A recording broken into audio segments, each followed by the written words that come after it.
Welcome back, Camden Catholic. Here at the house, and unfortunately, I couldn't get the wife involved because she's at a surprise brunch for her aunt. I don't know. Y'all do brunch up here, which I think is kind of weird, but whatever. So instead, I decided to make sure that Rufio made a cameo. Isn't that right, baby? Hello. What are you doing? Can you give me howdy? That's a lick. Can you give me howdy? Okay, you're still licking me. Howdy. That's that good boy. Look at the howdy.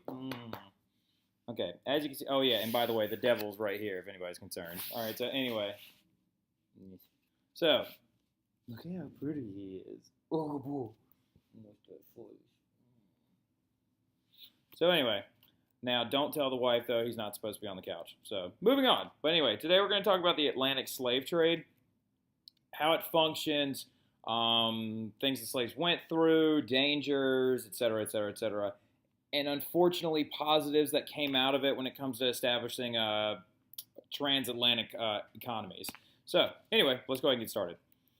So triangular trade, something you probably heard of before when you were in like 6th, 7th grade. Triangular trade is a three-legged trade network, international trade work, right? And it goes from Europe to Africa to the Americas, not just the United States, which is what everybody likes to believe, but that's not true.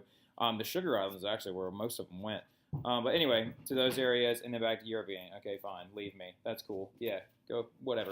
All right, anyway, so, sorry, he's over there fighting for a Kong with the other one. And, yeah, good boy, you take that from her. Good boy.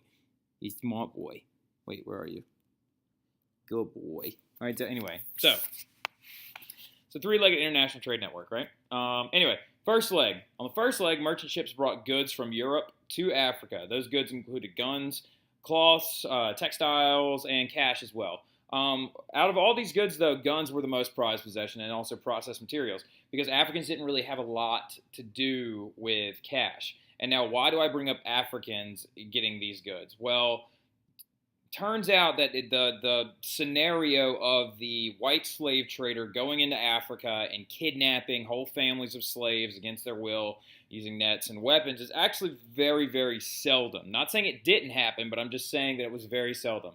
Usually what happened is actually that slaves were acquired from other African tribes that had beaten another tribe in a tribal dispute or war. Because following that, like let's look back at the Spartans, right? Tribal societies, when they actually beat one other tribe, they take in the others as slaves, right? The losers as slaves, right? History is written by the, good job, y'all, the winners, right? So, and it's just how it is. And so oftentimes, guns and cloth would be traded to other Africans for other Africans that would then be taken to slave ports, right? Now, the cash part comes into when actually slave traders would come in their vessels to coastal forts in West Africa, right? Write that down real quick. The coastal forts were in West Africa. The slave castles were in West Africa, all over in West Africa, like in Senegal, Nigeria, Ghana, and Sierra Leone, all right? So we're going to talk some more about those later on. So make sure you get all that stuff down. Now, anyway, so the second leg is also known as the Middle Passage, right? Slaves were transported to the Americas from Africa. Now, slaves were picked up at forts in Africa, and slaves were then transported on these huge slave vessels that would carry upwards of 500 slaves at a time.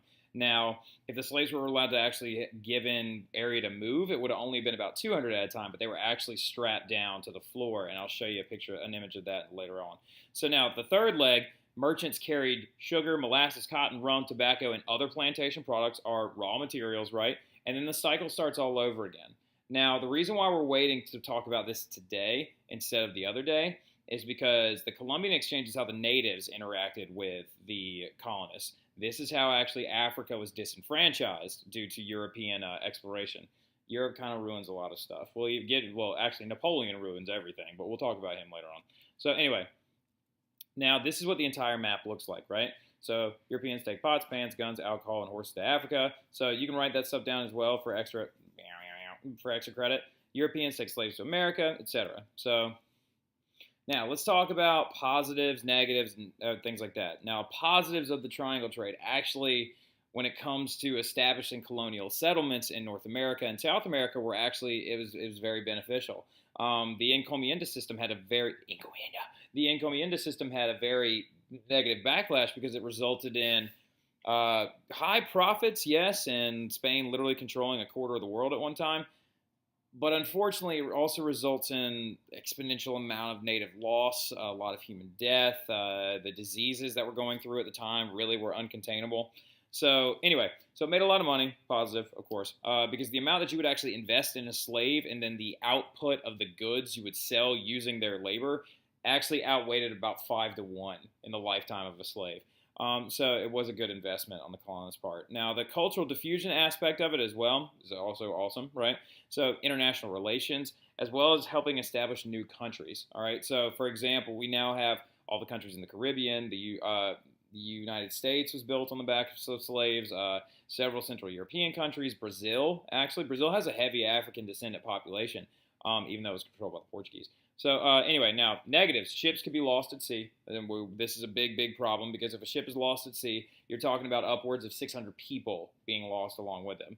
Increased slavery. It also increased dependence of slavery. So go ahead and make sure you have dependence, increased dependence on slavery. Now, also it unfortunately promoted racism as it began to take whites and their views of Africans and Europeans and also the natives' views of Africans as derogatory and subhuman, honestly, if you ask me. So anyway, now trade cities are going to explode though. So this is the slave trade actually especially helped cities grow very fast and make a lot of money in North America.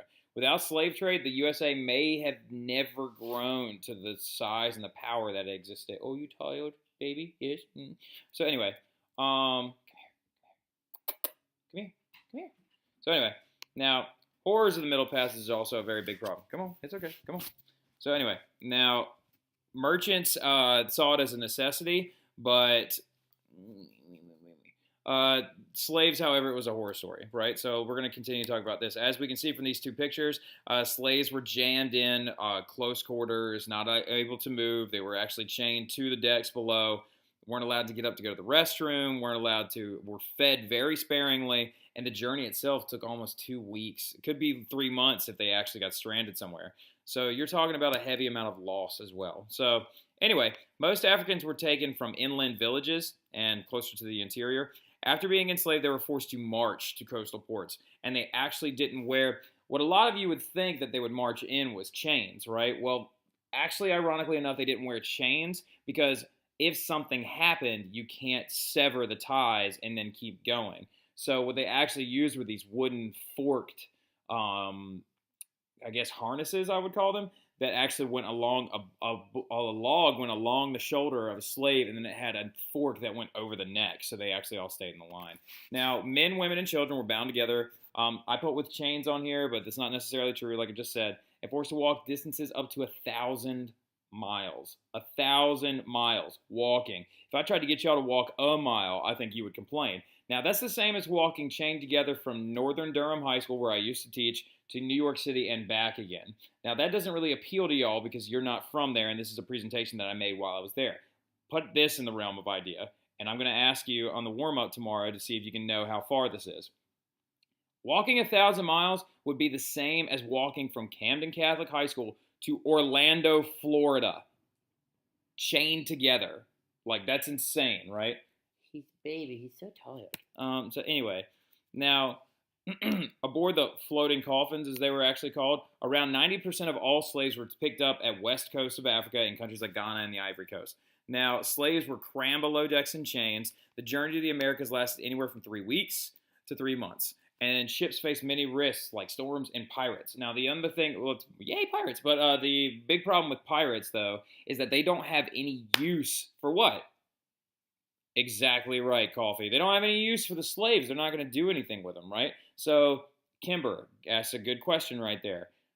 What do they want from them? They want anything that was picked up in Africa as well. Gold, ivory, other supplies. And once they get that, they're actually going to sink the ship, right? So now you're talking about the loss of 600 lives.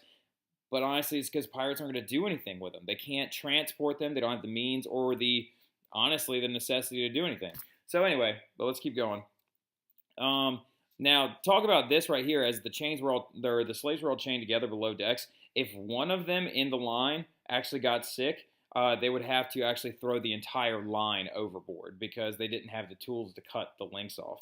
So, Anyway, and also they wanted to stop the disease from spreading.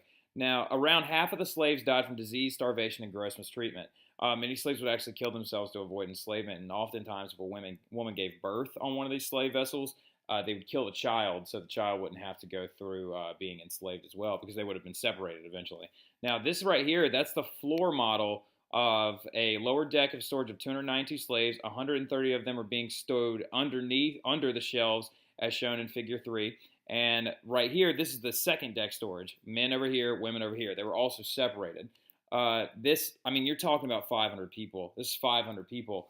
Now, they also, below them, have only a height of 2 feet 7 inches between the seams, which is a very small area. You can't sit up. You can't stand up. They literally had to be like shuffled back out again. So this looks like how you would pack boxes in a move, not how you pack people. So anyway, now many African cities, villages, and societies are going to fall apart due to the slave trade. About 2,000 slaves were sent to the Americas every year in the 1500s, right? So this is 1550s to late 1500s, 2,000 a year.